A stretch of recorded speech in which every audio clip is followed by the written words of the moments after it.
Los restos de un antiguo aserradero junto a las instalaciones abandonadas de una fábrica de productos químicos derivados de la madera todavía resisten a las afueras de Ecai de Lónguida, a las orillas del río Irati, en el llamado barrio del aserradero.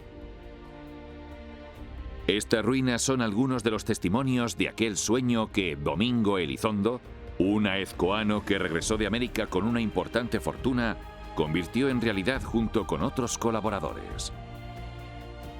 La sociedad El Irati S.A. se constituyó en Aoiz en el año 1907 para la producción de electricidad y para la explotación maderera de los bosques de hayas y abetos de los valles de Aezcoa y Salazar, aprovechando las aguas del río Irati. En su tiempo fue una empresa innovadora, sostenible y autosuficiente, que a lo largo de varias décadas dio empleo a más de 1 millar de personas de toda la comarca en diferentes actividades. Entre todos los trabajos vinculados a la fábrica El Irati S.A., los más arriesgados eran los que se desarrollaban en el interior de los montes y en el río. De ellos se encargaban unas cuadrillas de especialistas, los barranqueadores y los cablistas.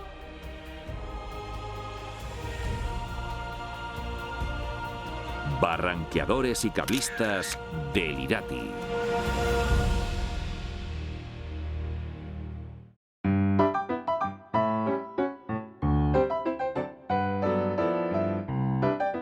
Los contratistas eran los encargados de formar las cuadrillas que debían realizar los trabajos de corta de la madera en el monte y su transporte por el río y por el cable con destino al aserradero. Pero antes debían conseguir la adjudicación mediante pública subasta de la explotación de los montes. Las contratas del trabajo, o sea, de la venta de la madera, consiste en sacan a públicas subastas los montes. Un ayuntamiento, mejor dicho, pide a la Diputación el permiso para hacer la corta, entonces le dan autorización, pero tienen que ir los monteros a marcar los árboles. O sea, los árboles que se tiran son los que el montero han inspeccionado que se pueden quitar para mejoras de los montes.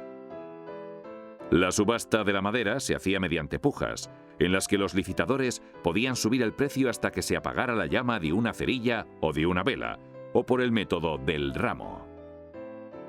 Y luego había otro sistema, ese en el Valle Roncal, que era el del ramo. El ramo consistía lo mismo, sacaban la postura, había quien daba el tanto y tenía que levantarse e ir a una silla que ponían un ramo y en la otra, tocar un ramo, ir al otro lado, tocar un ramo y volver. Y si tocaba que ya era para él. Pero si cuando iba a echar hacia otro decía tanto o 5 tantos más, otra vez, tanto. Y venga, vuelta, tú eso no lo has visto, ¿no? Pues mira, esta herramienta es una forcícula, que es la que sirve para medir el diámetro de las hayas. Entonces yo lo que hago es esto así y canto 35. El celador coge y apunta 35. Con esta medida que se ha apuntado, lo que se hace es, a una distancia de 5 metros, él calcula. Ya es el celador el que calcula. Me pongo yo con una vara aquí y el celador de detrás calcula que son 5 metros. Yo estoy teniendo la vara, ¿verdad? Y dice 5 metros. Otros 5, él calcula otros 5 metros, con la mano hace así, otros 5, normalmente solía ser hasta 22, y el otro llevaba el hacha para hacer el chaflán abajo y poner una numeración. Hacía un chaflán aquí, este que estoy haciendo,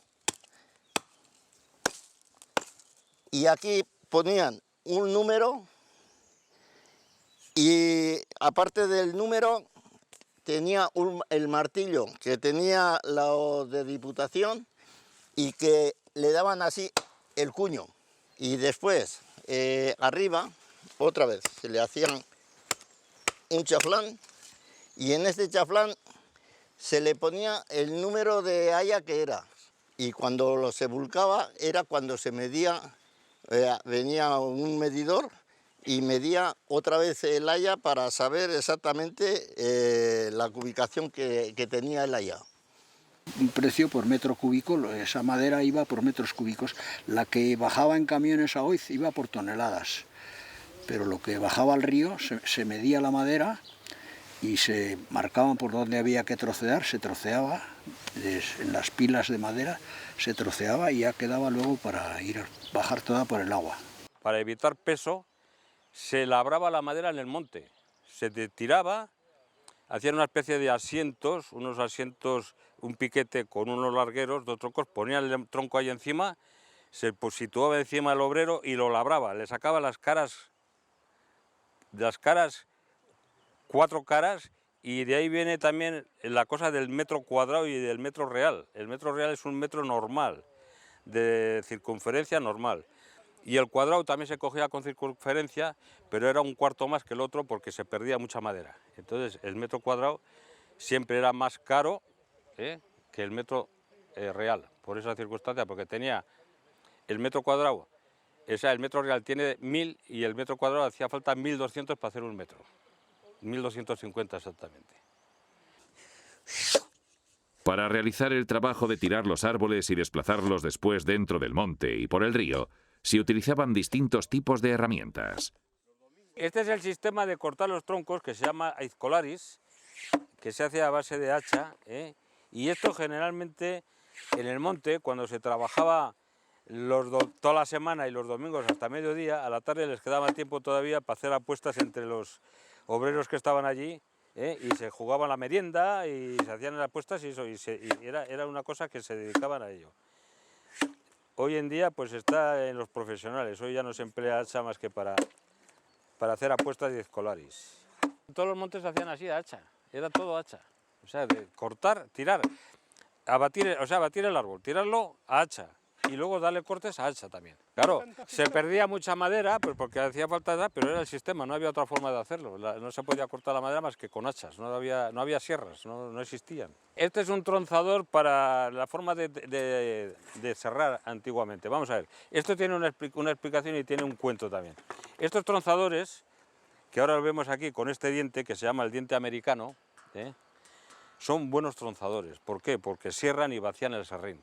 Pero cuando empezaron los tronzadores, que eran un diente continuo, sin vaciado, lo que hacía era llenar de serrín el corte y no había cristiano que hiciese correr. Este tronzador, estos dientes tiene de cortes y estos de vaciado de serrín, porque la ranura donde está hay que vaciar de serrín. Cuando llegaban los troncos igual llegaban de una largura que no podía llevar el camión. Entonces se cortaban a medidas. La medida era 2,60. 2,60, 5,20, también se cortaba doble y se hacía el corte. O sea, descargaba el cable, había una plataforma y ahí estaban los tronzadores, que estaban algunas veces 4 personas con el tronzador, dale que te pego, porque la otra carga ya venía y venga, y para abajo, y para abajo. Esto generalmente se hace entre 2, pero cuando había mucho trabajo para hacerlo se nos poníamos hasta 4. Vamos a ver, 4, ¿cómo? Ya voy a decirlo, mira. Y si aprietas para abajo, corta mucho más.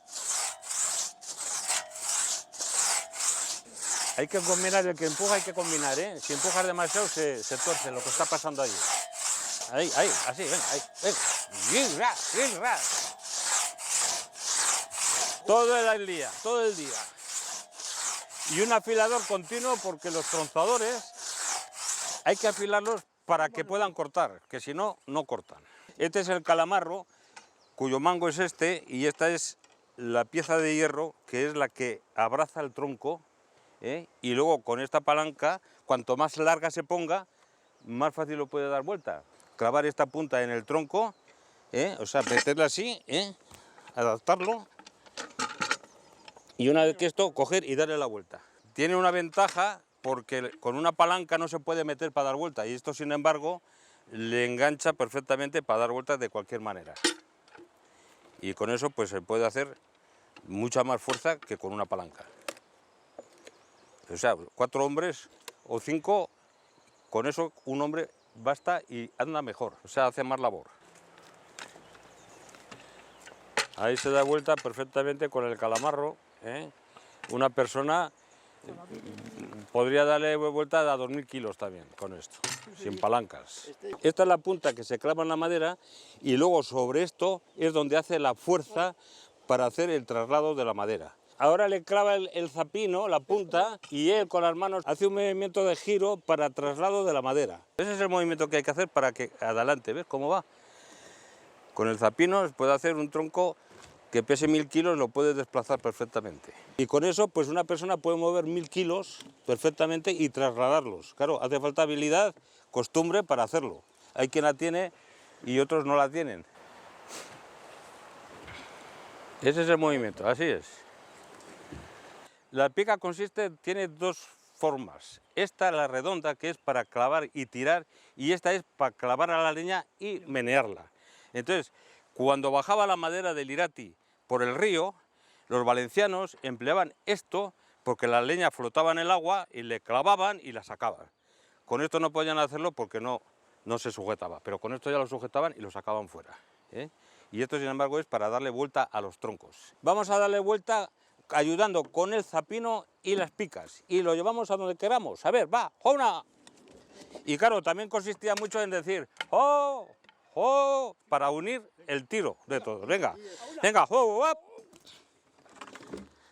Venga, ¡oh! ¡Up! Tienen que sujetar las picas, venga, ¡hala!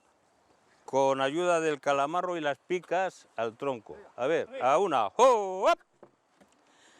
A una, ¡oh! ¡Up! Ya está. Y así es como se llevan o se manejaban los troncos, sobre todo en las plataformas de cable, cuando se sacaban por cables. El monte se quedaba como si sería esto. Se quedaba completamente limpio, las ramas se deshacían, la leña se quitaba, los caminos quedaban hechos, pero completamente limpios. Ves ahora cómo dejan los montes y te da ganas de, dices, ¿dónde hemos vivido? O ¿a dónde llegaremos? Porque ahora lo dejan todo hecho ciscos.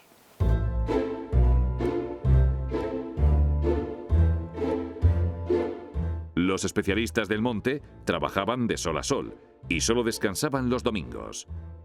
Para su alojamiento se habilitaron en el bosque chabolas de madera, próximas a los lugares donde realizaban sus labores.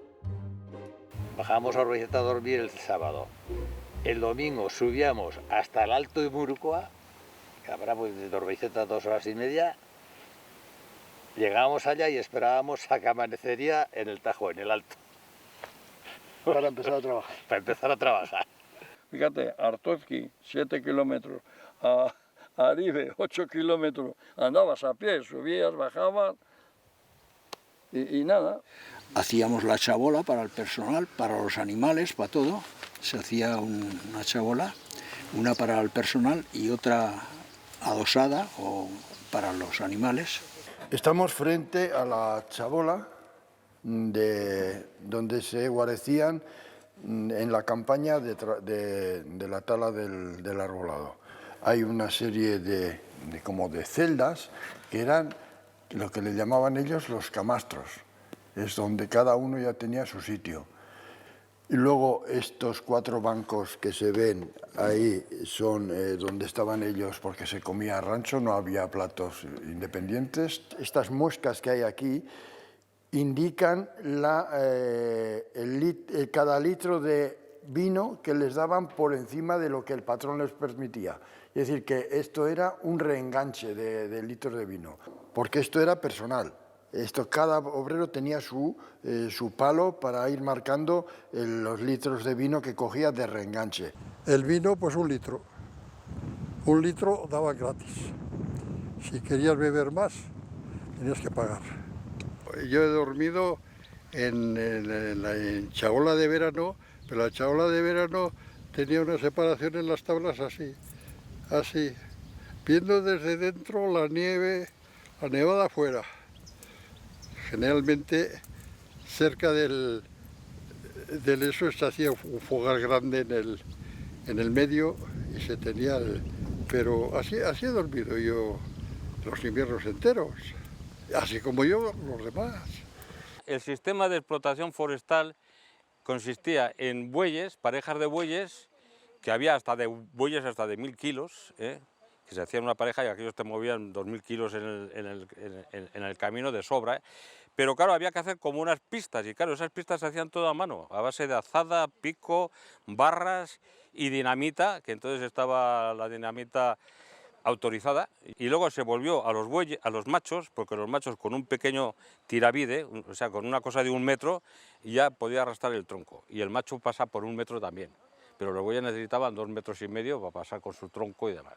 Pues mira, aquí había igual 7, 8 parejas de bueyes, 16 parejas de bueyes, o sea, 16 bueyes o 20, siempre había alguno, pero claro, el buey no es como el macho iba, comía, lo enganchaban y a trabajar, el buey no, el buey paraba, te llegaban a dejar tranquilo, descansar, comía y después tenía que estar remugando hasta que se ponía en plano, o sea que trabajaba a mediodía, no trabajaba más.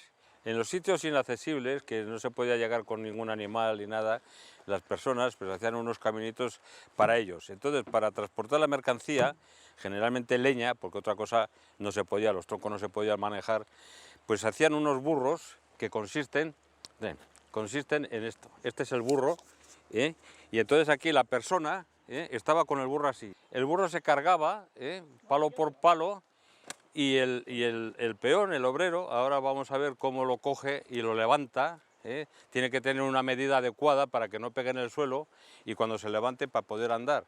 Entonces, con la medida adecuada ya te basta con esa carga, ya te basta ya. Ahora se pone ahí la persona debajo y prácticamente sin agacharse, se puede comprobar cómo sin agacharse va a levantar la carga. Levanta la carga y la transporta. Claro, la punta no puede pegar. Y ese es el sistema que había para transportar la madera a los sitios donde ya luego venía la lera con el ganado y se cargaba. Con esto se subían los caminitos estrechos y malos, y se podía poner el material al alcance del transporte, generalmente al cable, que antes se sacaba la madera con cables aéreos. A los caminos. A los caminos, sí, pero sí. Aquí estamos donde normalmente se hacía el almacenamiento de la madera que se recolectaba por todos estos alrededores. Normalmente se traían así a sitios aquí con los machos o con los bueyes, lo que se podía. Y si no, lo que hacían es traían en vía con unas canaletas, por mediación de tipo vagonetas. Estas son las vías, como se ve bien claramente. Estos son las vagonetas donde ponían la madera para llevarla a su sitio. Estas son las vagonetas, como veréis tienen una especie de juego aquí que ahora por la roña ya no se puede mover, pero era para que fueran y hicieran cogieran las curvas sin un impedimento. Normalmente eran arrastradas o por machos o con bueyes. Esto normalmente se solía poner de forma que en sitios donde era muy aguoso o se hundía mucho la madera sobre la tierra blanda o sitios de ese estilo. Y esto es lo que hacían en cada curva dependiendo de la necesidad de ellos.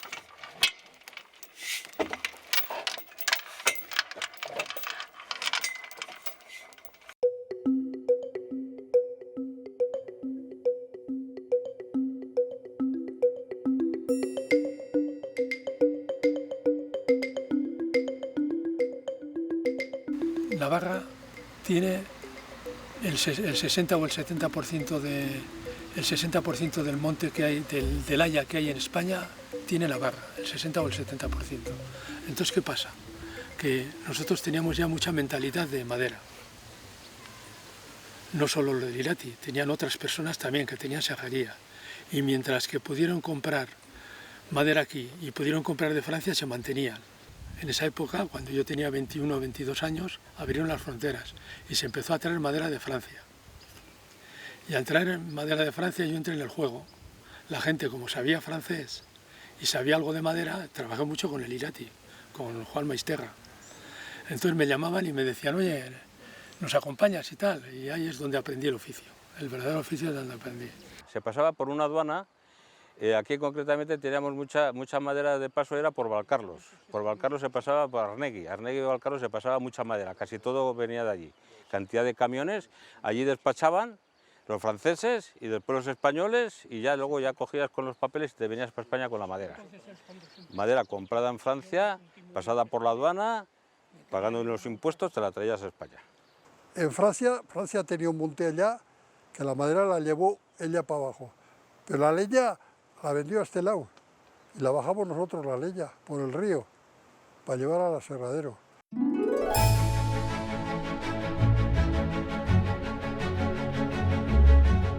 Para transportar la madera por el río, hacía falta destreza en el manejo de las picas, y fueron los expertos gancheros de la localidad valenciana del Chelva los primeros que se dedicaron al oficio de barranqueadores en el Irati.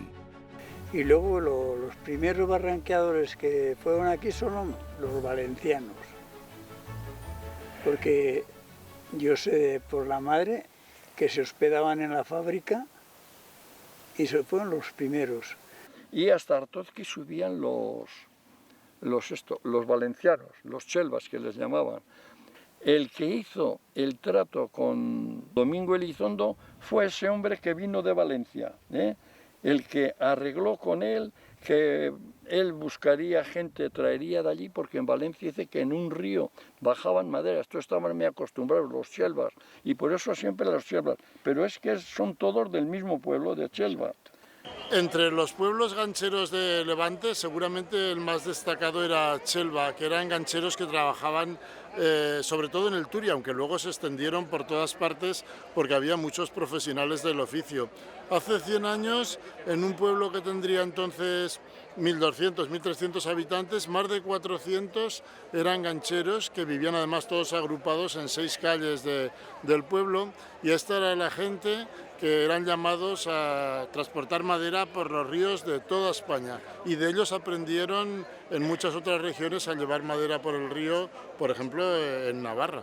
Entonces faltaban especialistas, aquí no había gente que supiera manejarse con el agua, sobre las maderas sobre el agua. Entonces vinieron unos especialistas que eran de los chelvas, o incluso hubo gente también que era del Alto Tajo, que estos ya tenían mucha costumbre de hacer la recolección de la madera en su tiempo, y allá por la zona de donde eran ellos. Ellos fueron los que montaron, en definitiva, fueron un poco los que hicieron las cuadrillas y enseñaron un poco las técnicas de trabajo, de cómo las tenían que enderezar la madera, de qué manera las hacían más fácil, cómo aprovechaban las corrientes, todo ese tipo de cosas son las que se enseñaron ellos. Y que los de aquí tampoco no eran tontos y aprendieron muy pronto. Después se hizo un equipo, una cuadrilla, estábamos, me parece 10, 11, y 2 pinches, ¿eh? Y a salir al barranqueo. Empezábamos en noviembre, y fíjate, yo trabajando por Uriarte, pero mi madre no me quería dejar hijo solo, mi padre se murió a los 30 años, yo cuando tenía 3 años y medio, con un apéndice, bueno, no me quería dejar pero bueno, había una cuadrilla de jóvenes, bueno, pues vamos, así como ahora dicen, ¿cómo podías eso? Encantados, oye, metidos en el agua, si te caías con aquella ropa estabas todo el día, en fin. Esto es el traje de agua, que diríamos la protección contra el agua. Y esto le servía, aparte de calor, de protección de agua, porque esto es cuero de oveja y es impermeable. Lo que sí estoy viendo es que en aquel tiempo te cubriría un poco más, ¿no? Por la mochila esta, ¿no? Generalmente pues se preparaba para que taparía un poco más el pecho, por lo menos. Por lo menos el pecho. Esa era la protección que tenían. Los barranqueadores lo que hacían, tenían un pantalón casi a media caña, y luego el calzado era la espartiña que les servía sin calcetines, ¿eh? O sea, no había calcetines. Si un calcetín se moja, ese no se seca. Y más de aquellos calcetines que hacían en su tiempo, que eran de pura lana, se ponían endurecidos, se ponían fríos, estaban todo el día mojados. Y con esto, una vez escorrida el agua, no guarda humedad, y andaban con eso.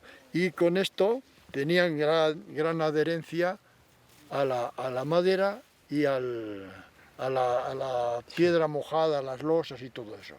En el invierno me tocaba ir al barranqueo, en el verano en el monte, pero en el invierno al barranqueo. Y el barranqueo para mí no es solo el barranqueo, sino que los barranqueadores, los miles de madera que estaban apilados, secándose, en verano había que tirarlos al río, donde ahí estaba el peligro de todo. En el invierno, en el río, bajando madera. Generalmente he trabajado yo en el río este de Legarza. 4 inviernos he trabajado yo ahí. Cada invierno 4 meses y medio, 5. 4 inviernos trabajo ahí, trabajando madera y leña. Por el río ese hasta el río Grande. Fíjate, me dice mi madre, oye, mira, vete, dile al tío, que me era el encargado, el que andaba, de que no vas a ir hoy, porque con este catarrazo que tienes, ¿cómo vas a poder ir? Dile, tío, mira, estoy con mucho catarro y me dice la madre de que no voy a ir que no vaya hoy a barranquear. ¿Qué? Y hablaba así, ¿qué? ¿Por un catarro que no vas a ir a trabajar? Venga, coge la alforja y ya estás trabajando. Pues ir a casa, ponerme la madre en la alforja, me caigo todo el día con la ropa como una sopa. Oye, yo no sé si se me fue, no conocí yo creo más catarro, nunca me he cogido un catarro en el río. Digo, es verdad, ¿eh?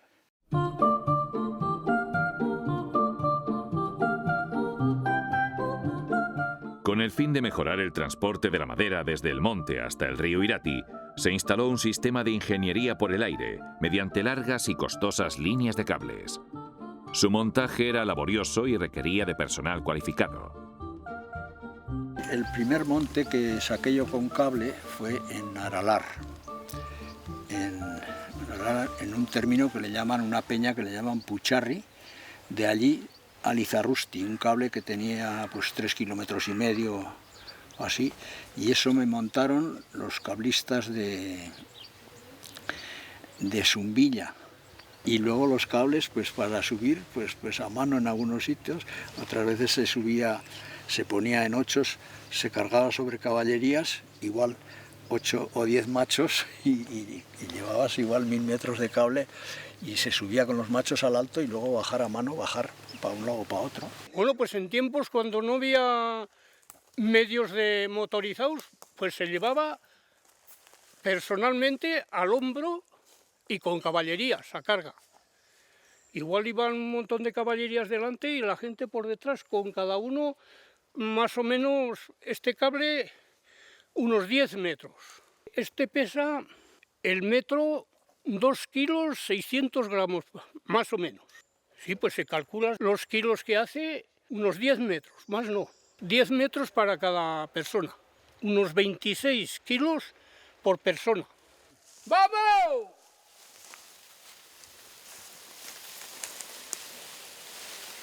Cuando íbamos 150 hombres en este plan, encima de caminos y cuesta arriba, así vueltas, pues uno corría mucho, el otro corría poco y te iba tirando al suelo y bueno, es un oficio malísimo. Iban igual, oye, pues igual 40 machos delante, con una, se hacía un eso y luego un 8. Y el 8 se ponía en los dos lados de la caballería, del baste. Luego se ataba un poco no, se ataba bien y tira. La gente la última. Entonces en las curvas habían esos caminos estrechos que iban así a vueltas, joder, 5 o 6 machos siempre iban al suelo. Y claro, una vez que se caía tenías que parar todo el monario y coger el macho, levantarlo y a seguir. Para el montaje de todo el sistema de cable, que tenía varios kilómetros de longitud, había que subir toda la sirga entera por la ladera de la montaña hasta llegar al punto donde se iba a instalar la estación de carga. Para este trabajo se necesitaban buenas reatas de caballerías y muchos hombres fuertes que resistieran el duro esfuerzo. Este criminal, lo peor de todo. Esto era, pero duro. El día que había eso, los metales salían enfermos. Esto le han llegado a llamar la autopista aérea o autopista de hierro, que son el transporte de la madera por cable. Estos cables ha habido algunos hasta de 13 y 14 kilómetros. Esto es el sistema donde era realmente el sitio de carga. La madera venía de por los lados de esto, con los machos o con bueyes y todo esto. Lo que hacían es arrimarla aquí, después con este aparato lo que hacían es traerla y meterla hacia el sitio de carga, cargaban en el cable, idearon un sistema de que cuando ponían encima de estas encima de estas traviesas de aquí, les pegaban con una maza, esto caía al suelo y ya se quedaba la carga al aire. Aquí se ve cómo sube y luego baja. Entonces, quiere decir esto que, y además esto va sin ningún motor, esto va por la inercia, por el peso de las cargas que van bajando, van arrastrando a las que tienen que subir. Y este es el lugar de descarga. Llegaba aquí la madera y esta madera de aquí se soltaba los carrillos de su sitio y esta la tiraban ya después o bien al río o bien al sitio de cargado de camiones o del transporte que sería a continuación de este. Y estos carrillos los pasaban al hombro al otro cable para volverlos otra vez a sitio de carga. A fin de dar a conocer este tipo de instalaciones, en el paraje de Errecaidorra se construyó la recreación de una pequeña estación de carga de la madera para su transporte por el cable. Este normalmente son los volantes que daba vuelta en la curdina, Sí, sí. donde se le acoplaba el freno y donde pasaba la curdina. Este tiene una ranura solo. Para un cable que no tiene mucha fuerza, mucha bajada, vale con una. Pero sin embargo, si es un cable que tiene mucha pendiente y claro, y se prolonga bastante, pues entonces hace falta 2 ranuras. Y el que va allí, porque ese también, entonces en ese caso hay que ponerle fleje también. A ese. Va con 2 flejes, si son, como decías tú antes, con 2 trancas, 2 trancas. Y si no, pues dos volantes. Y ya está. El freno es esto. Y esto, el fleje, esto está hecho en miniatura, como está pequeño, pero aquello, pues, por lo menos, pues 1,20 normalmente. 1,20 de diámetro. Esto, normalmente, este sistema de 8 era para potenciar la frenada, dependiendo de la vertiente del cable y el peso que tenía que corresponder, lo que hacían es multiplicaban de esta manera. Así como hemos visto este fleje aquí, lo que también hacían es otro igual que este aquí, y se frenaban los dos a la vez. Cuando veían que había una necesidad de frenada que no era suficiente con una, potenciaban. Le daba saludo.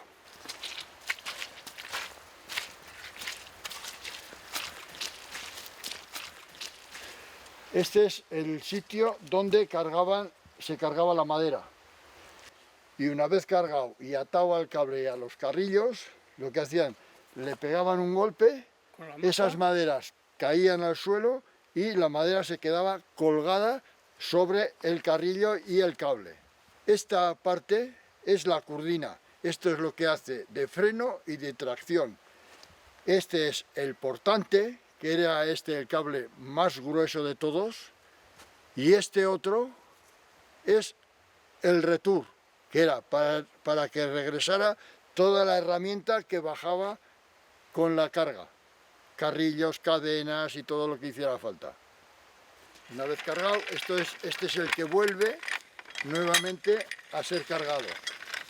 Normalmente siempre estos van 2 juntos, uno no va encima sino que va colgado por las cadenas del otro. Este, una vez llegado aquí, se suelta de la cordina, que sería lo de la tracción, lo sueltas de aquí, lo coges al hombro y lo pasas aquí. Vamos a decir que estos carrillos normalmente andaban entre 35 y 40 kilos. Este es el tránsito del cable. Aquí vemos una pilona, lo que llamamos todo ese artilugio de maderas y de hierros y de cables levantados, que normalmente se ponía siempre esto en los sitios más altos, en las lomadas. Eso es para que las cargas no tocasen el suelo. Este sistema que hay aquí, le llamaban las sitras. Su función es acarrear las sirgas guiar la sirga. que entraran en su sitio. Porque si esto se deja sobre la madera, en un par de horas, eso ha cortado la madera a la sirga. Esos artilugios que hay arriba, que parecen como unos picos de pato, a eso le llamaban las pipas.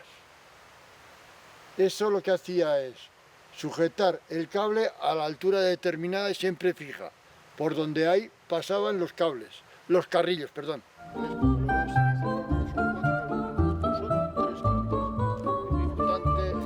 En la estación final del trayecto aéreo de toda la instalación, el cable debía estar bien anclado en el suelo para soportar tanto el peso de la madera transportada como la tensión de las sirgas. Esto es el amarre de un cable de larga distancia, tendría unos 13 kilómetros, a la selva de Iratí. Entonces, el amarre, este es del portante. Se le daba aquí vueltas, aquí abajo, ¿eh? Aquí habría una traviesa y aquí otra, dos, y aquí quedaría un hueco así, y va el volante. El volante es solamente de una ranura. Entonces, aquí no hacía más que dar la vuelta. Y arriba, a la salida, allí había un 8 y un freno. Y si era poco, pues se volvía a hacer otro freno, o sea, se hacía freno doble. Y así es como funcionaba. Una vez que se hacía el agujero, que para esta envergadura, para eso, harían falta 5 metros de profundidad. Y entonces, con traviesas de roble también, porque la de allá es un poquito blanda igual y no... Se van poniendo por el lado de aquel clavadas con bulones, al revés, aquí, hasta que llegas al ras de la tierra. Y lo demás pues se va echando tierra y con unos trozos así de madera atacar. Todo a mano, pero buah, se tarda igual, para hacer una merra, 4 o 5 hombres, 3 o 4 días.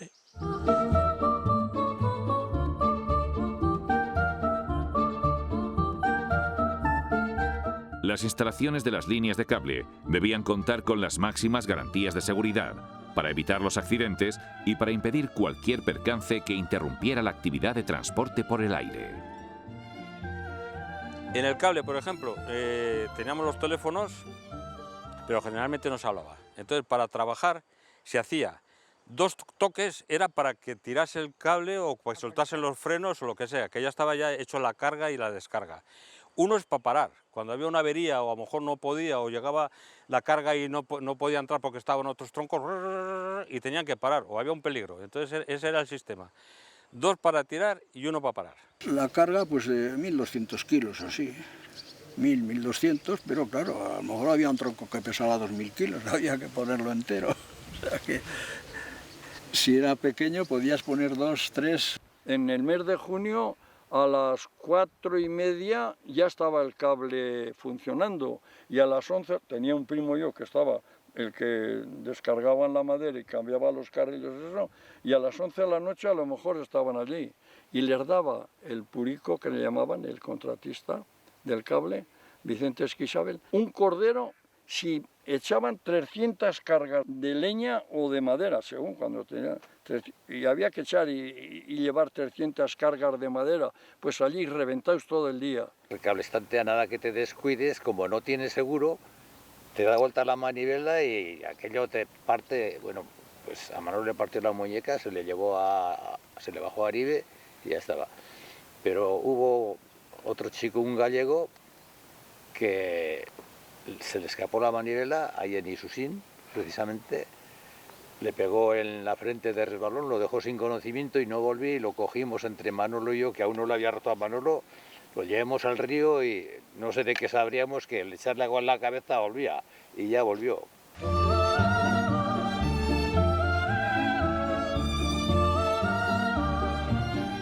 De los cientos de kilómetros de cable que descendían desde lo alto de los bosques del Irati, en la actualidad todavía se pueden ver algunos restos devorados por la vegetación.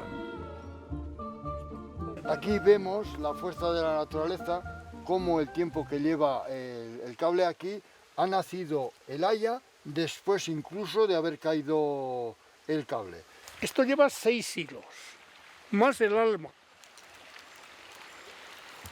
Y estos, para deshilar, para hacer el empalme, pues hay que sacar estos hilos 3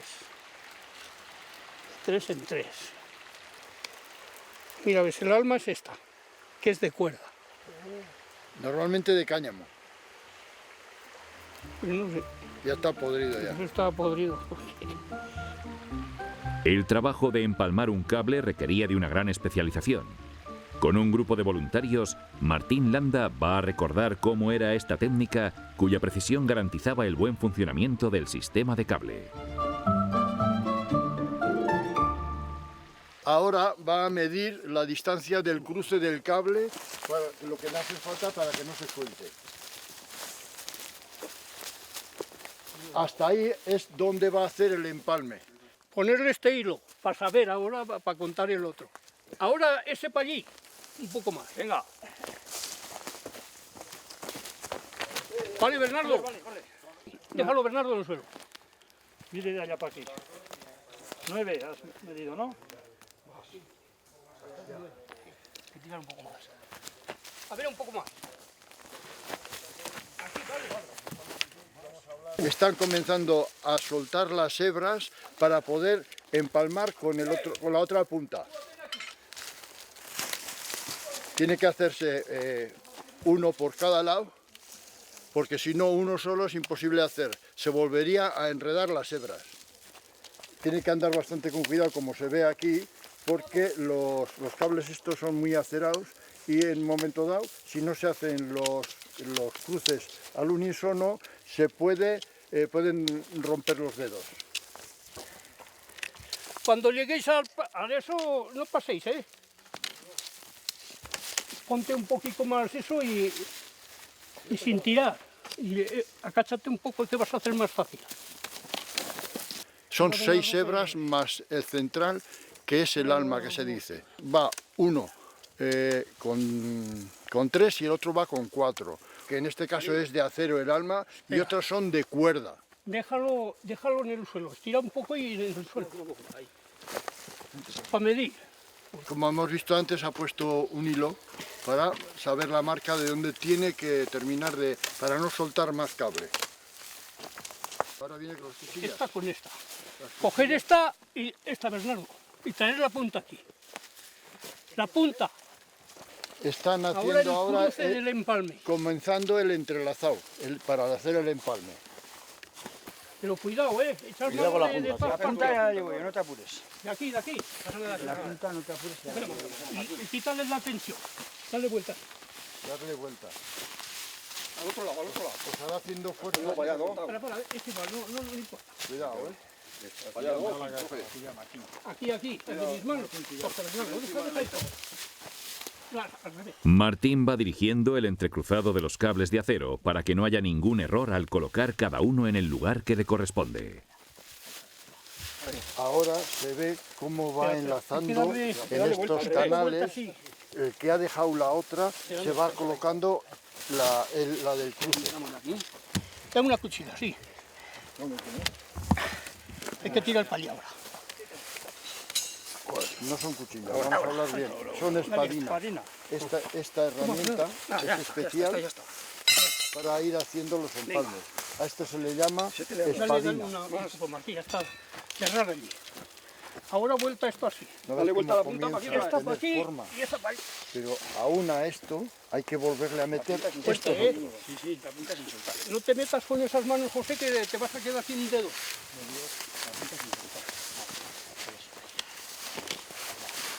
Bueno, otro lo mismo. Ya está, ahí. Vuelta para allá otra vez. Por debajo. Esta para allí. Cuidado la punta. Ahí se ve cómo se están haciendo los cruces. No, esta para aquí. Esta para aquí, para darle la vuelta otra vez al cable. Por debajo. Tranquilo. Mira el surtido. La punta sobre todo no dejar de la mano, hay que cogerlo corto. Por debajo de ella. Para aquí. Por debajo. Martín aprendió el oficio de cablista y todas las técnicas relacionadas con el cable y el transporte aéreo en Burdeos, donde obtuvo el carné profesional europeo para ejercer este trabajo en Canadá. La punta no dejéis nunca. Coge el Vale. Este para allí y este para allí. Ahora hay que cortar, a ver la piedra. Más aquí, un poco más aquí.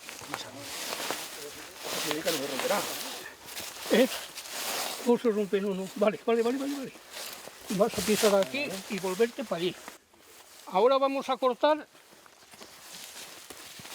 los dos de dentro. O sea que en este caso son por un lado 4 y por otro lado cortaremos estos. A poder ser mirando para otro lado.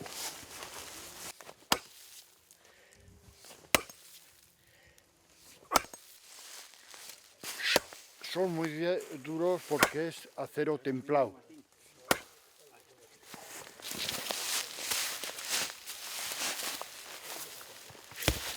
Pegándole al cable.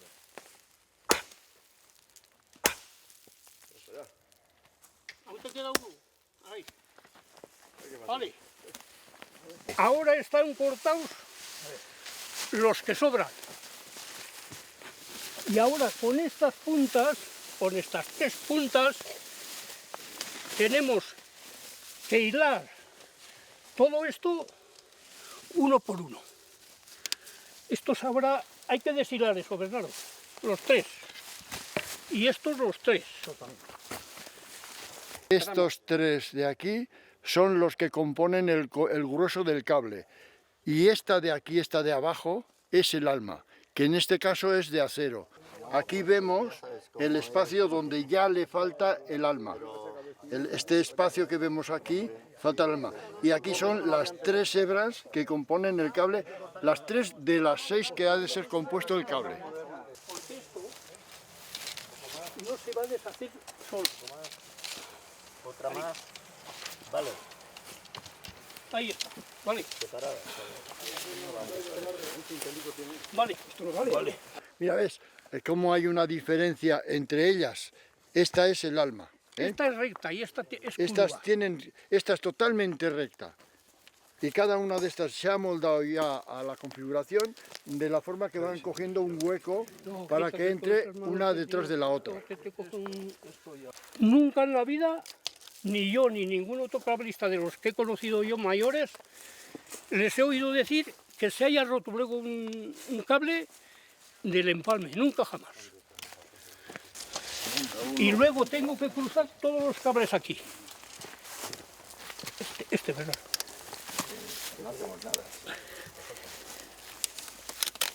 Vale, un cruce.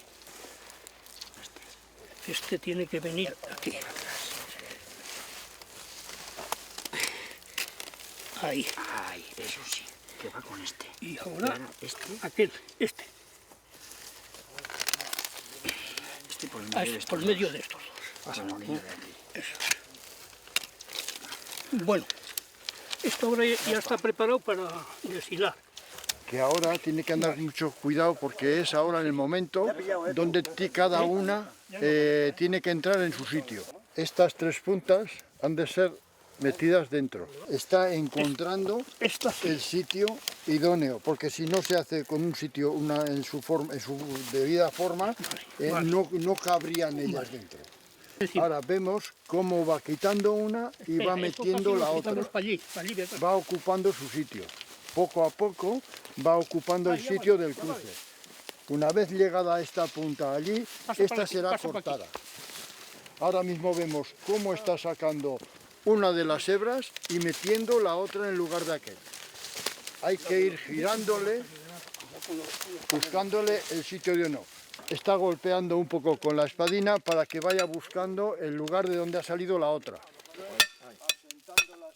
Ayudarle para entrar. Eso. Tenemos que sacar el alma de dentro hasta aquí. Y esta punta tenemos que cortarla de aquí. Y hay que sacar el alma hasta allí. Hacemos la misma operación con otra de las hilas. Hay que ir soltando otra y metiendo la siguiente. Cada vez que hacemos un empalme de una hebra, siempre ha de ser más corto que el anterior. El cable como tal, según vamos viendo, no va a coger más medida de la que tiene, porque la que vamos quitando se va metiendo otra pieza. Este ya es el definitivo de esta parte del empalme. De la mitad del empalme. De la mitad del empalme. ¿Sabes por qué cambia esto de color? Porque eso estaba panza abajo y ahora sale panza arriba, porque se le quita media vuelta. Exacto. Ahora se han de cortar las puntas que ya sobran. Con un poco saliva para que se note dónde tiene que pegar el golpe, aquí. Ya hemos conseguido empalmar una parte, la mitad de la sirga. Entonces lo que hay que hacer es ahora, cortar el que viene y el que va. Y con esto lo que hacemos ya es queda escondido dentro del sitio del alma, va a quedar escondidas las puntas. Esas puntas que van a cortar ahora van a estar dentro del sitio donde tiene el alma. Luego, mira, esta es el alma. Esto. Ahora, con las espadinas, lo vamos a sacar de medios hasta el final. Esta. Ya se nota que es el alma porque es más derecha. Sacar el alma hasta el final del empalme, para meter las puntas adentro. Luego se queda esto ya listo. Terminado. Cara para allí y la otra es cara para allí. Ahora hay que quitarle el alma para que estas puntas que se quedan a la vista estén dentro de la sirga para que no se conozca absolutamente nada. Un poco más. Vemos cómo está saliendo el alma para que entren las puntas que hemos dejado para el empalme. Normalmente aquí tiene que ser gente un poco experta en esto por el hecho de que se puede tomar muy fácil. Un traspiés en uno que meta la mano sin saber lo que hace, le puede volar un dedo tranquilamente. Que será una chiripa que en tantos años que no me falte algún miembro. Al ser de acero es más dura y es peor que para hacerla cuando son de cáñamo.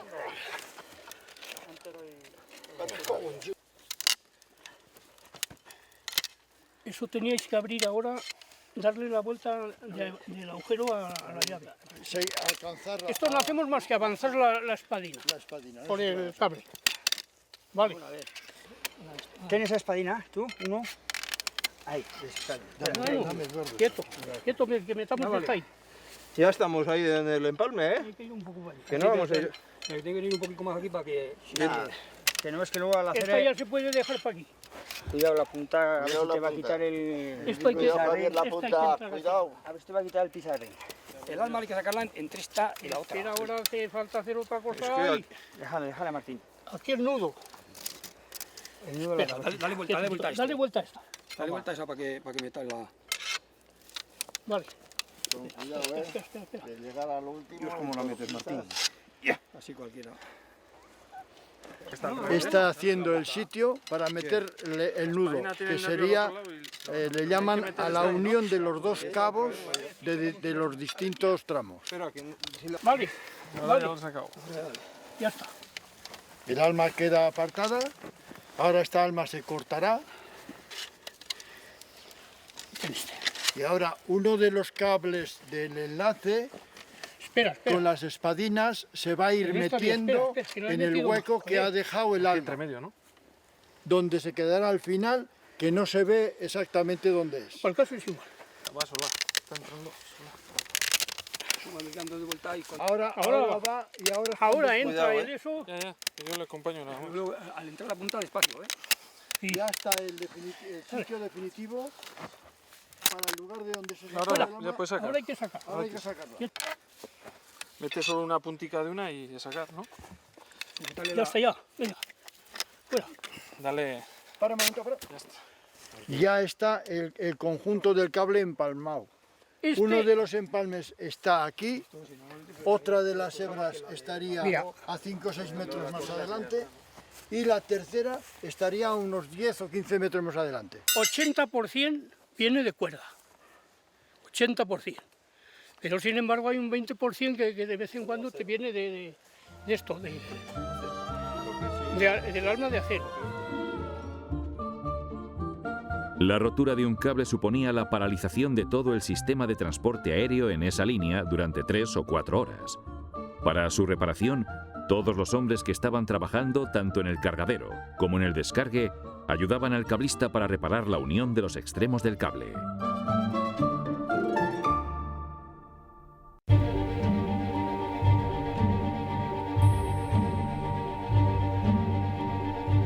Un conjunto de presas artificiales, primero de hormigón y luego de madera, llamadas esclusas, se construyeron en algunas de las regatas afluentes del río Irati. Estas esclusas servían como muros de contención para elevar el caudal del agua que se iba a necesitar para bajar la madera hasta el río principal o hasta el pantano. En la regata de Arlanz todavía se conservan algunos restos de la antigua esclusa de Legarza, que estaba construida con madera. Aquí vemos esta pieza larga donde se soportaba todo el entramado de la esclusa. Están atadas al río por estos clavos que se sujetan una a la otra y al lecho del río, a todo lo que sería el fondo en la pura piedra. Aquí vemos, en este hueco que hay aquí, donde se enclavaba uno de los pilares y el soporte para el quicio de las puertas, de lo que serían las compuertas. De aquí comenzaba a surgir lo que era el entramado de la esclusa. Esta podía tener alrededor de 3 metros y medio, 4 metros de altitud. Por no sé cuántos metros habrá aquí, pero posiblemente haya más de 15-18 metros de largura. El clavo este sujeta todo el madero que cruza de un lado al otro y está metido en la piedra firme como 30 centímetros y como 40 centímetros, que es lo que tiene normalmente, de 35 a 40 centímetros es lo que tiene la madera que cruza. Como veremos, ahora voy a quitar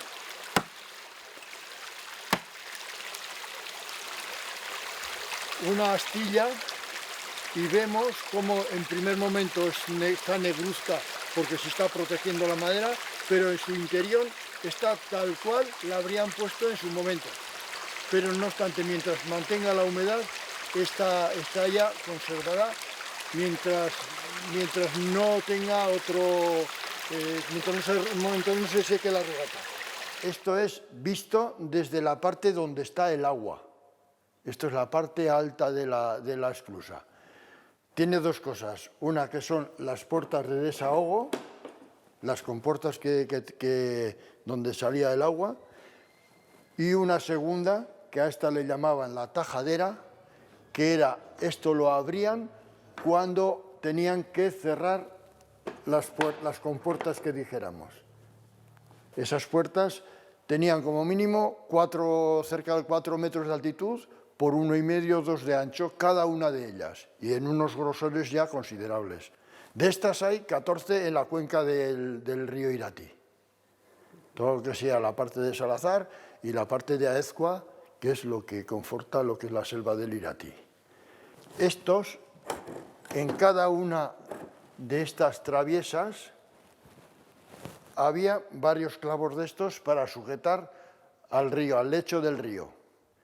Tenían que ser en sitios donde más piedra encontraban. Esto era el soporte todo de madera para sujetar la presión del agua. Cada pórtico de estos está sujeto, como decíamos antes, por los clavos, y cuantos más clavos podían poner era mejor. Aquí vemos las puertas, las compuertas que dijéramos, como hemos visto antes, cómo las abría la presión del agua. Se ve aquí un poco la similitud, la comparación del grosor de las puertas. Tenían que ser muy fuertes por el hecho de que estaban soportando una cantidad grande de agua por los lados. La forma de cerrar era con estas trancas, las llamaban trancas, que eso es lo que cerraba el agua.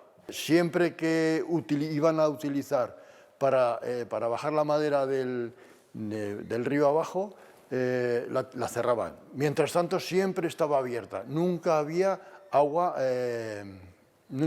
por encima. Para abrir venían por aquí, venían con unas mazas, normalmente solían venir dos, normalmente, si no hacían uno solo, pegaban con unas mazas a esto y la presión del agua abría las puertas y toda la madera que hubiera por aquí la iba bajando el río hacia abajo. Ese era el transporte de la madera. Si se soltaban las cruzadas y había viaje, bajaba viaje grande, pues entonces íbamos a la marcha de las cruzadas por si paraba en algún sitio para despejar.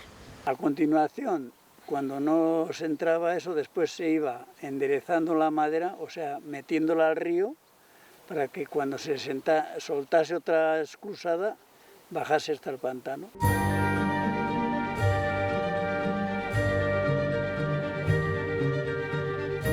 Con el fin de asegurar un caudal permanente en el río Irati, en el año 1925 se terminó la construcción del embalse de Irabia, que tras 4 recrecimientos posteriores llegó a alcanzar una altura de 40 metros. Al pie de la presa se construyó una potente central eléctrica. La madera cortada llegaba hasta la gran masa de agua retenida por el pantano. Allí, los barranqueadores la arrimaban junto al dique y la dejaban almacenada flotando sobre el agua hasta que se necesitara en el aserradero. Cuando, por ejemplo, llegaba al pantano, se armaban unas redes con cable, o sea, con las maderas más ligeras, y se llevaba toda esa madera hasta el dique. En el dique es cuando cuando la tenías toda reunida, se abrían las compuertas y se bajaba ya hasta el aserradero. Y esto aquí donde vemos ahora, toda el agua y toda la madera que salían, que ellos calculaban que necesitaban, salía por este fondo, por esta especie de canal, y hasta el río. La iban dejando salir según ellos veían que iba a bajar la madera. Lo que pasa es que eso lo dedicaban un día o dos con una medida de agua solamente para pasar la madera para que se quedaría por el río, o sea, pasarla del pantano. Y luego, cuando les parecía que había bastante madera en el río, entonces es cuando soltaban lo que se llamaba la pantanada, más cantidad de agua, que es la que cogía y llevaba toda la madera hasta hoy. Bueno, mucha siempre se quedaba por el camino, mucha, pero que es lo que hacían, esto después, meterla al río. Ahí, los que estaban ahí, que había 4, la enderezaba la madera porque se cruzaba, pues no pasaba. Entonces la tenían que enderezar para que pasaría por aquí, para allá, y por ahí iba abajo al río. De ahí trabajaban los que estaban ahí para enderezar la madera. Para enderezar la madera, para pasar la madera de aquí para abajo. Todo esto estaba amontonado de madera. Y la madera estaba helada. Entonces la cuadrilla estaba soltando del hielo. Aquí estábamos 2. Que la madera aquí se cercaba y no se solía venir para aquí, entonces había que moverla de aquí. Yo en ese momento eché la pica a una madera, no le alcancé, y al hacer esto, esta postura que yo hice con los pies la chalupa para atrás, peor para mí, yo caí así, con las manos así caí. Y no vi más remedio que nadar. Sabía que moviendo los brazos nadabas y claro, pues me mantenía en el agua, y quería pasar por ese boquete para terminar cuanto antes, porque el ahogarme en la balsa hubiera sido más desesperado. Me gritaban los de aquí, agárrate, agárrate. Y en la madera, si te agarras en el agua, como es redonda, te agarras en el costado, pues te da vueltas y no haces nada. Entonces, como eso ya sabía yo, pues dejé que pasaría la madera por delante mía hasta que llegó el culo, llegó el culo y me agarré al culo. Y entonces dije, ahora estoy salvado, por lo menos de momento. Y ya vino el compañero, que había que pasar por entre las maderas, vino, ya cuando vino él, me cogió a la chalupa de él y ya ahí me salvé.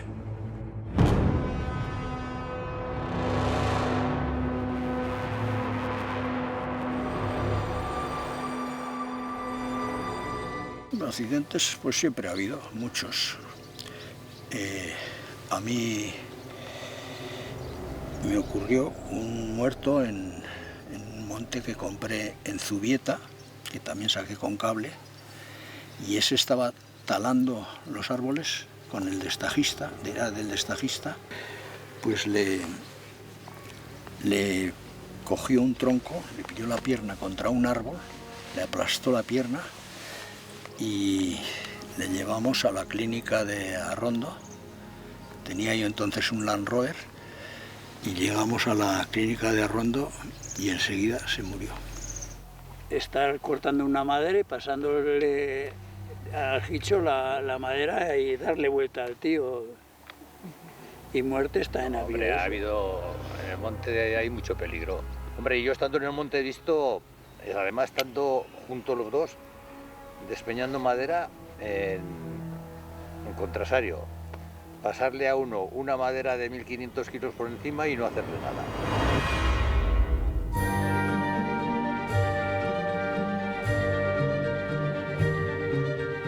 La madera quedaba dispersa por el cauce del río, aguas abajo de la presa, pendiente de recibir el caudal necesario para su arrastre hacia el aserradero. Era entonces cuando se provocaban grandes avenidas, llamadas pantanadas, para transportarla hasta su destino con la fuerza del agua. El víspera se le daba el recao, el encargado del pueblo, del Irati, daba el aviso al alguacil que diera bando por todas las casas, que al día siguiente era pantanada. Convenía, pues eso, saber que había pantanada para que no pillaría a nadie descuidado. Estas son las compuertas que abrían para producir las pantanadas. Ya tenían una hora determinada donde abrían y un caudal ya definitivo para que el agua, toda la madera que estuviera por el río abajo, esa potencia de agua la bajaría con dirección a su destino en Aoiz. Solían venir aquí, pues, dos cuadrillas, una para aquí, relevándose una a la otra o uno al otro, porque había que soltar, había que darle eso a prisa para abrir, para levantar eso. Aquí una cuadrillica y allá otra. Solían estar abriendo, levantando las compuertas hasta que el encargado, arriba del pantano, daba la orden de parar y cerrar. Y se cerraba y hasta otra pantanada, otros 20 días o así, vuelta otra vez.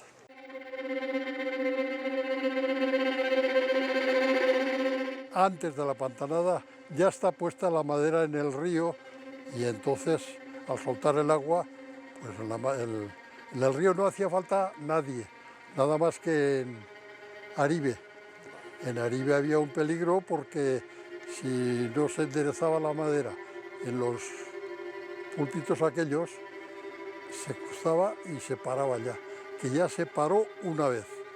Y se paró toda la madera y el agua por el pueblo.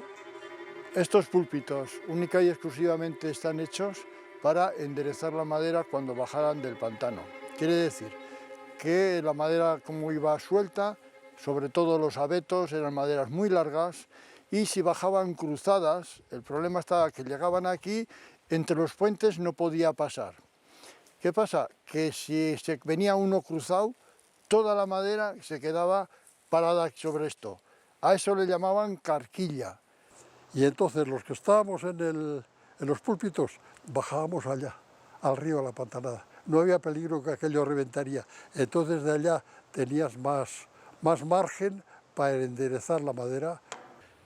Yo le oía decir a mi padre que más de una vez le tocó estar en uno de esos púlpitos y una vez que bajaba un abeto muy largo, no tuvieron tiempo de enderezarlo para que pasara para abajo. Entonces, una vez cruzado, que saltó él mismo con el hacha que tenía a su lado, fue encima de la madera, la cortó y cuando ya notó que se empezaba a romper la madera, cogió y saltó y salió a este lado hacia esta casa.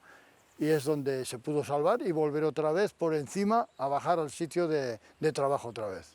Ya se sabía cuando soltaban las pantanadas que el tiempo que costaba una vez suelto desde el pantano hasta aquí costaba como unas 2 horas.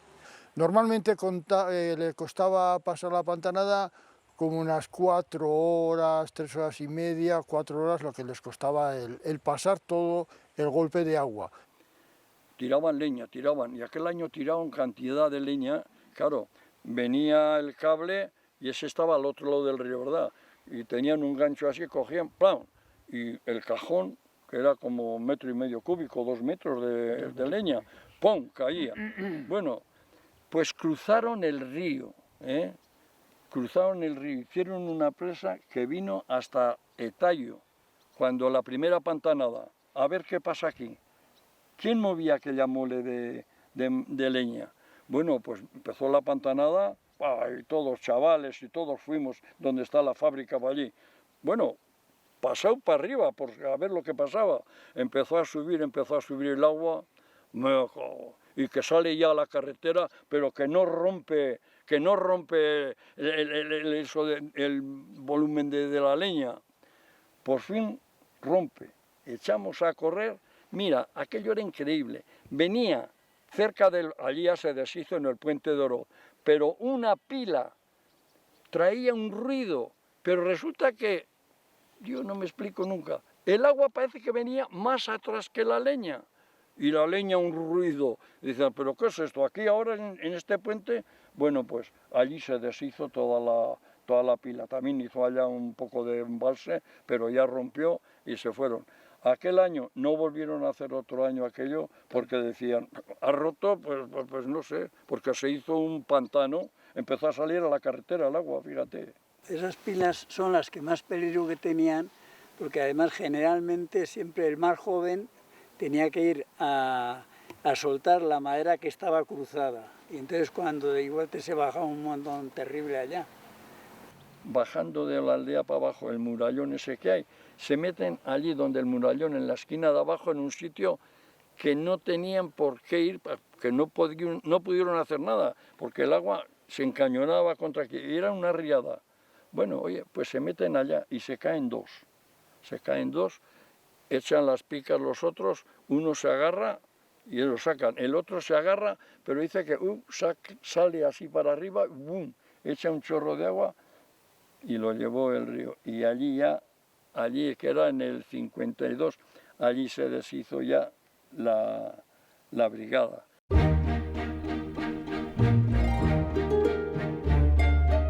Venía la pantanada y claro, pues se quedaban, y sobre todo donde hacía el río Islas, ahí se quedaba.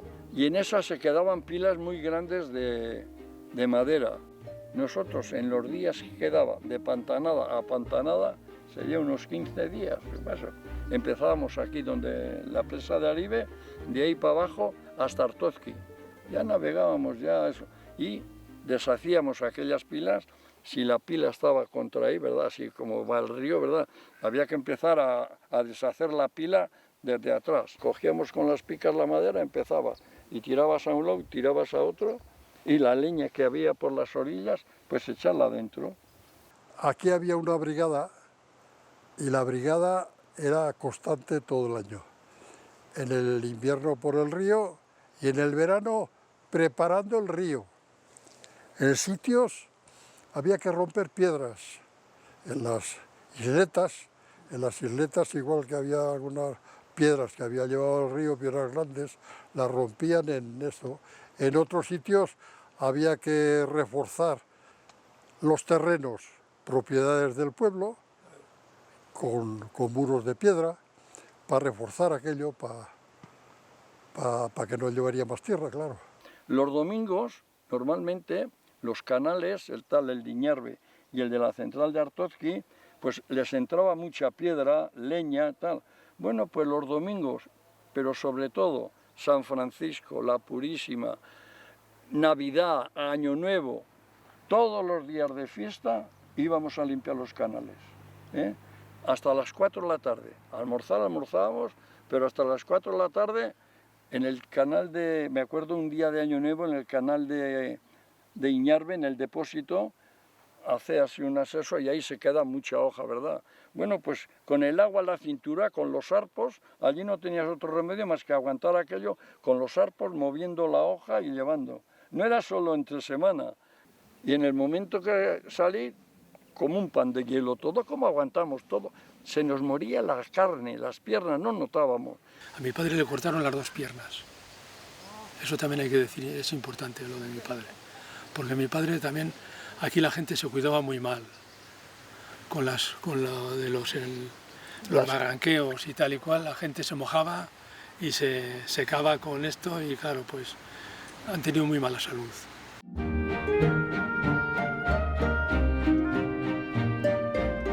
Cuando se prohibió el transporte de la madera por el río, la masa de agua del embalse de Irabia siguió utilizándose como espacio de almacenamiento de la madera y como lugar de carga en los camiones para su transporte hasta el aserradero de Ecay. En el 55 y el 56 se bajaba la madera de los montes que estaban en la orilla del río Irati, se bajaba la madera por el río, por el agua, soltaban pantanadas y bajaban, pero me parece que ya en el 57 se prohibió por cosa del asunto de pesca o no sé qué, prohibieron y ya no se bajó más, ya después se empezó a bajar todo por camiones. Ya me parece que posterior no se bajaría nada por el río. La madera pues estaba bajada arriba, hasta el pantano por el río, barranqueando, y después aquí en la balsa pues se solía bajar. Bien bajaba sola por el aire o bien con redes que se preparaba de madera larga atada y la cuadrilla tirando de las 2 puntas se bajaba la madera, se arrimaba aquí y de ahí con una pluma se cargaban los camiones.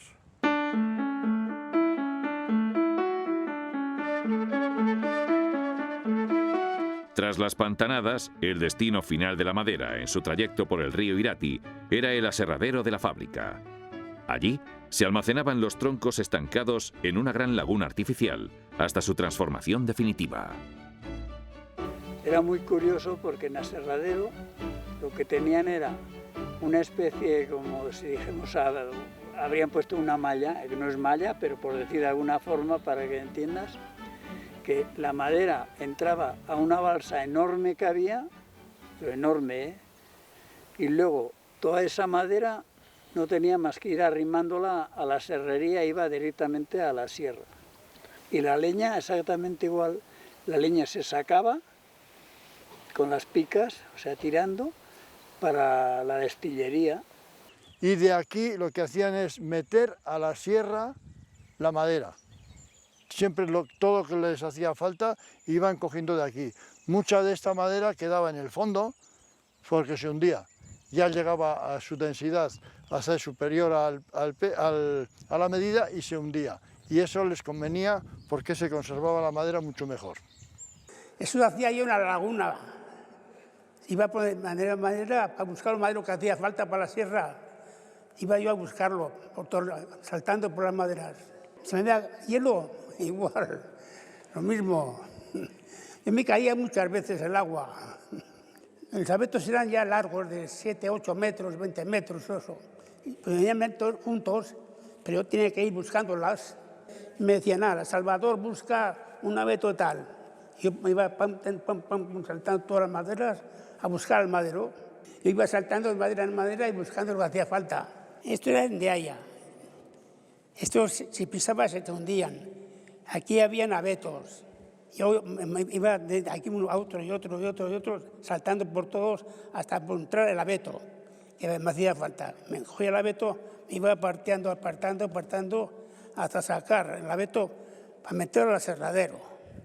Con hielo y sin hielo había que trabajar, Había veces que con el hielo había que romper con mazas la madera para llevar a la sierra. Pues con el hielo no se podía serrar, porque la sierra con el hielo se iban. Esos son los secaderos de la madera. Esos son las 10 partes que metían 10 vagonetas por cada uno de ellos. Cada 24 horas sacaban unas y metían otras. Eso estaba siempre en activo y tenía temperatura y vapor para sacar la humedad de la madera. Porque el aserradero se cerraba a 120 metros cúbicos diarios. Todo para madera. Había tabla de 27, de 60, de 70, de 90. O sea, varias medidas había. Primera, segunda y tercera. Y la madera pues era todo para talleres de muebles. Pues llevaba mucho a Valencia, casi todo, para hacer muebles.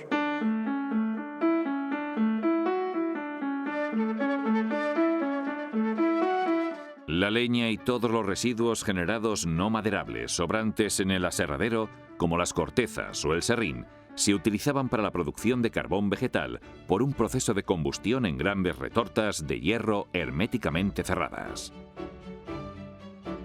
De la serrería, todo el desperdicio pues, se hacía para carbón, para destilería. Se cargaban unas vagonetas para cargar las retortas.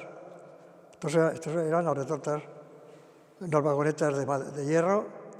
En cada retorta cabían 4 vagonetas. Se cargaba la retorta y estaban cada turno, o sea, había 7 a 3, 3 a 11 y 11 a 7. 3 turnos, domingos y todo, porque hacía falta 50.000 kilos de leña diarios. Para sacar 12.000 kilos de carbón, 40.000 litros de ácido piroleñoso, y después del piroleñoso pues sacaba el alcohol, el ácido acético y el alquitrán. Y aquí es donde almacenaban el carbón, parte de donde salía el carbón de los quemadores. Era de lo del carbón vegetal que iba viniendo por vagonetas, venía hasta aquí, aquí le quitaban lo que era mejor y es donde hacían con el ceazo para que después salía el polvillo ese para las pilas Cegasa. Estos son los toneles donde quedaban los residuos, que era ya el alquitrán definitivo, que ya no le podían sacar nada. Había 6 en este departamento, 4 en aquel y creo que había 2 a la entrada. Aquí se destilaba el ácido acético. Aquí son los depósitos de ácido acético, son depósitos de grés. Aquí iba el ácido fórmico, que son cabezas, cuerpo medio y colas. Aquí echamos unos 5.000 litros de piroleñoso bruto y se destilaba el alcohol. Este es el almacén de ácido puro y de alcohol. De aquí luego se cargaban las cisternas. Aquí venía el tren, venía por ejemplo de Lumbier, que traían la piedra para hacer la cal. Entraban por aquí y se metían por aquí y aquí paraban y aquí estaba la calera. Y aquí se descargaba la piedra y se cargaba la calera y de aquí se llevaba a la fábrica. Y echabas unas 50 kilos de cal y al echar pues hervía y se revolvía todo y se eliminaba el ácido acético. O sea, al echarle la cal, el ácido acético se elimina. Había una temporada que hacían con el tronquillo, la madera más delgada, la que no valía mucho para material, pues hacían traviesas, hasta un mes o 2 y las llevaban directamente a Pamplona, en vagones.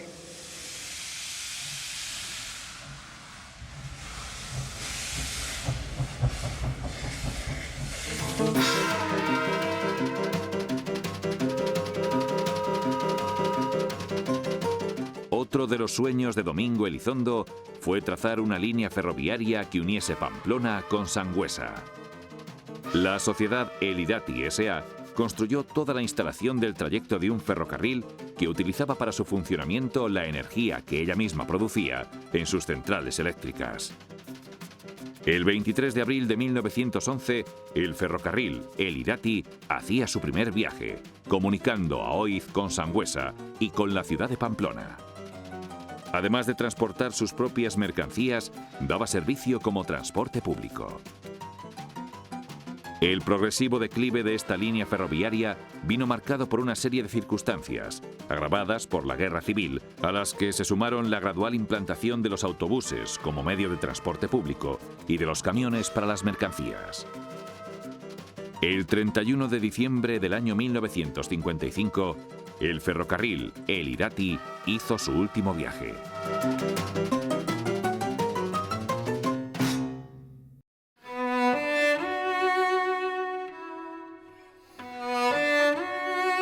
La suerte de El Irati S.A. corrió paralela a la del ferrocarril. La innovadora factoría que inició su actividad en el año 1907 empezó a entrar en declive y pocos años después, bajo la razón social de El Irati Forestal, la fábrica mantuvo su producción hasta el año 1981, fecha en la que se cerró el aserradero. Además de la memoria y testimonios de los últimos barranqueadores, cablistas y otros especialistas que trabajaron en El Irati S.A., en la actualidad solo quedan los restos de los edificios, abandonados desde los años 90 del pasado siglo. Las instalaciones del aserradero fueron desmanteladas. Los esqueletos de los edificios de las oficinas, de los almacenes y de la destilería apenas resisten invadidos por la vegetación. Solo el canal y la laguna de recepción de la madera de los bosques del Irati mantienen hoy su utilidad para mover la turbina de una central eléctrica.